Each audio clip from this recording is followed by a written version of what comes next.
ngira nk'uko mubibona rero iyi ndege biravuga ko ariyo Mama Samia Suluhu Hassan perezida w'igihugu cya Tanzania arimo aho ahunze abigaragambya n'imyigaragambyo ikomeye cyane ikomeje mu gihugu cya Tanzania aho abigaragambya nk'uko dutangiye tubibona bakaba bari batonze umurongo bari kugana ku biro by'umukuru w'igihugu State House ya Repubulika Zunze Ubumwe za Tanzania aho bari kuhagaba ibitero niko nabyita kuko imyigaragambyo muri Tanzania ho yakomeye n'abangaba muri kubona rero bakaba batonze umurongo berekeza ku biro by'umukuru w'igihugu aho bavuga ko bagiye gukuraho Mama Samia Suluhu Hassan ndetse na CCM.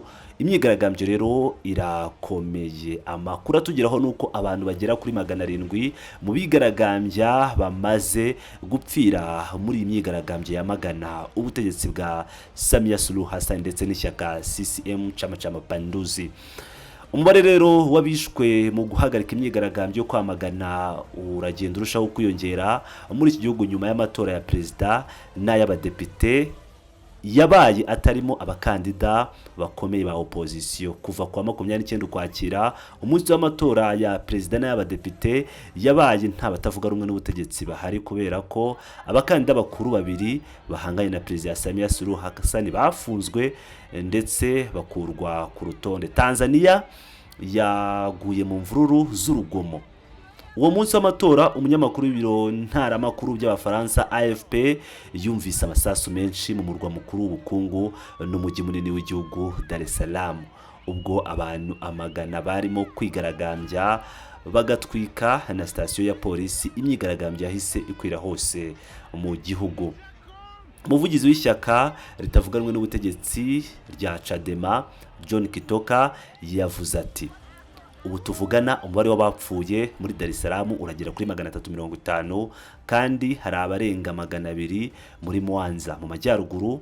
Iyo wongeyeho imibare y'ahandi mu gihugu umubare wose uragera kuri 700. Iyi mibare rero ikaba iri kwakirwa neza kuko bari kuvuga ngo nta gushidikanya kuri iyi mibare. Ibyo byatangajwe n'umwe mu bayobozi ba diplomasi uvuga ko ari abana magana bishwe. Umwe mu nzego zishinzwe umutekano akaba yabajijwe na AFP nawe yari yabonye amakuru ameze atyo. Inzego zishinzwe umutekano zikaba ziyafashe ijambo cyangwa zikaba zihari ijambo ku byabaye ndetse zikaba ziri kugerageza guhisha ibijyanye n'amakuru y'abapfuye. Umushakashatsi wa Amnesty International yavuze ko ingabo zishinzwe umutekano ziri mu bitaro zishaka guhisha amakuru ku mibare y'abishwe kugira ngo hatagira icyo ubutegetsi bushinjwa. Ibitaro byinshi n'ibigo by'ubuzima ubwo n'ibigo nderabuzima ndetse n'amaklinike bikaba byanze kuganira na AFP kubera ubwoba bukabije bwo kuba bwahura n'ibibazo cyangwa kwanga kwiteranya n'ubuyobozi. Nabo rero bakaba banze gutangaza umubare wabishwe. Ku ruhande rw'ibyo internet yarabuze rwose.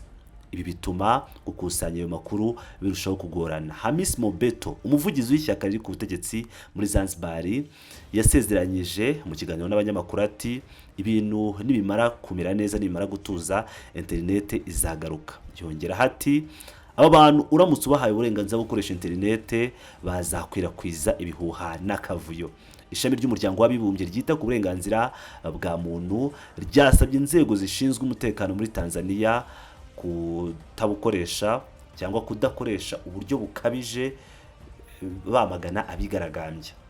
Nubwo muri Dar es Salaam bari bafunze imihanda, abana magana barimo kugenda mu mihanda kuri wa gatanu nk'uko John Kitoka n'uwo mu nzego zishinzwe umutekano yabibwiye AFP. Samia Suluhu Hassan yakomeje gutuza, yakomeje guceceka. Ni ukuvuga ngo mu gihe abari kwigaragambya bamagana uyu Samia Suluhu Hassan ndetse n'ishyaka rye CCM cyangwa Chama cha Mapinduzi, uyu Samia Suluhu Hassan yari yahawe kuyobora Tanzania nyuma y'urupfu rw'uwo yasimbuye John Pombe Magufuli muri 2021 ubwo yitabaga Imana. Ubu rero akaba yifuza gutorerwa indi manda. Yabanje gushimwa na benshi nyuma yo koroshya amabwiriza yatanzwe n'uwo yasimbuye, ariko nyuma ashinjwa gukandamiza bikomeye abamunenga n'abatavuga rumwe n'ubutegetsi cyane cyane mbere gato y'amatora. imbuga zitandukanye z'amakuru nazo ntizirongera gutangaza amakuru kuva ku wa 29 Ukwakira, ndetse na perezida w'igihugu yakomeje guceceka. Amagambo yonyine y'ubutegetsi yatangajwe nayo umugaba mukuru w'ingabo Jacob Mukunda watangaje ko abigaragambya ari inkozi z'ibibi. Yongeye hati ndasaba abanyatanzania gukomeza gutuza, ingabo z'igihugu ziri gufata ikibazo mu maboko. Kubara amajwi rero biracyakomeje. Amakuru mashya atangazwa cyangwa yamaze gutangazwa nuko muri Zanzibar ariho byamaze gutangazwa ko uyu Mama Samia Suluhu Hassan yatsinze. Aya makuru rero ari kugenda atangazwa buri gihe biciye kuri televiziyo y'igihugu, aho iyi televiziyo y'igihugu yo itari kuvuga ku bintu bijyanye n'imyigaragambyo n'imvururu ziri mu gihugu, ahubwo ikerekana ko nta gitangaza nta birenze byabaye. Ishyaka riri ku butegetsi rero rya CCM rikaba ngo riri gutsinda ku kigero gikomeye cyane.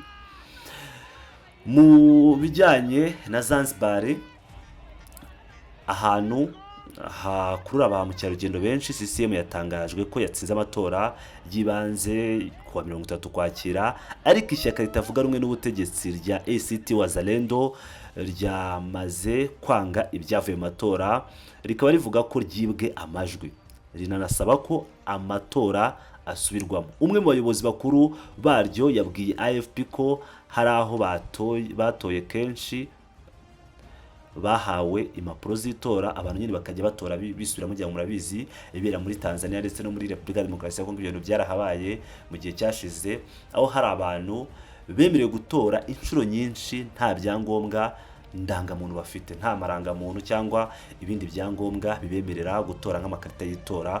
Muri Tanzania rero nicyo kintu ngo cyabaye nk'uko aba bayobozi ba ACT Wazalendo babitangaje, kandi bo bavuga ko aba bahagarariye ACT Wazalendo abari bashinzwe kureberera amatora n'indorerezi z'amatora birukanwe mu biro byo kubariramo amajwi. No kuvuga ngo babaza amajwi bamaze gusohorwa mu biro byagomba kubarirwamo amajwi. Umugabo w'imyaka 70 yagize ati nta matora yigeze aba yizewe kuva mu 1995. Avuga ko amatora ya mbere y'amashyaka menshi muri Tanzania ubwo yari mu myigaragambyo ya opposition Zanzibar, niyo bavuze ko kuva mu myaka 70 afite, avuga kuva muri 1995 nta matora araba aciye mu mucyo.